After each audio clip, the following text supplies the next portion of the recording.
खुलुमबाय BTR news चेनेलाव गासैखौबो बरायबाय। आंनि चेनेलखौ साबस्क्राइब खालायाखैबा साबस्क्राइब खालायदो आरो बे खाथिनि बेल आइकन बेलखौबो थुनानै होदो जाहाथे भिडिअ होबानो सिगांग्रो नटिफिकेसन सहैनाय बायदि।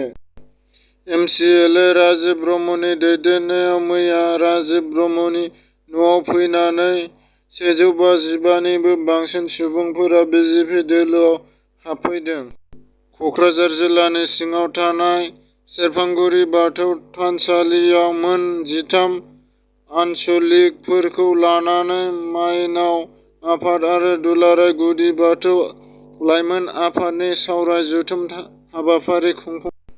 उदालगुरि जिल्लानि सिङाव थानाय डिमाकुसि बियाबाव बाथौ लाइमोन आफादनि बानजायनायाव खुंगा 6थि धोरोमारि आनजाद लानाय हाबाफारि। बाक्सा जिल्लानि उसिगुरि आलाय लाभ इउ बाजाराव सालबारि जिल्लानि बर' थुनलाइ आफादनि सालबारि जिल्ला दुलाराय बर' हारिमु आफाद आरो खारजिरा बिजिनि गुदि बर' थुनलाइ आफादनि जथुम मेलनि हाबाफारिया मेहेरगोनां आरो गोजोनै जाफुङो। बैसोगोरा सुबुंफोरखौ मान बाउदों फाक्सर रायजोथि हिनजावसा फरायसालिनि आजिरा मोननाय गाहाय फोरोंगिरि बिमल कसबती बिथाङा।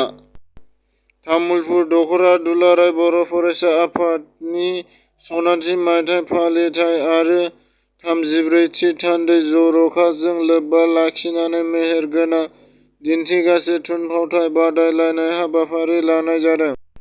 बर'नि फिसा आनि बल गेलेगिरिखौ मैया बरायदों। आसाम आनि बल हानजाया गुजरातआव 17, 18 आरो 19-20 दिसेम्बराव खुंनाय हादोरारि आनि बल चेम्पियनशिप 2021 आव देरहासाद जानो हायो। बे देरहासाद जानो हानाय हानजायाव बर'नि फिसा धेमाजि जिल्लानि सानजारि नोगोर सिमोनसाफुरिनि अमित गयारी, अरुप बसुमतारी आरो क्रमेश्वर बसुमतारी साथाम गेलेगिरि दंफायोमोन।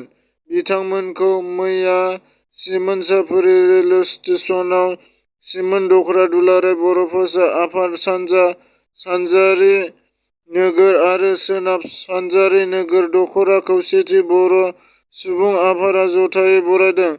बरायनाय हाबाफारियाव बाहागो लाफैदों धेमाजि जिल्ला एबसु नि बोसोनगिरि हिमन्त स्वरगयारी माखासे बाथ्रा बुंथिनानै होयो।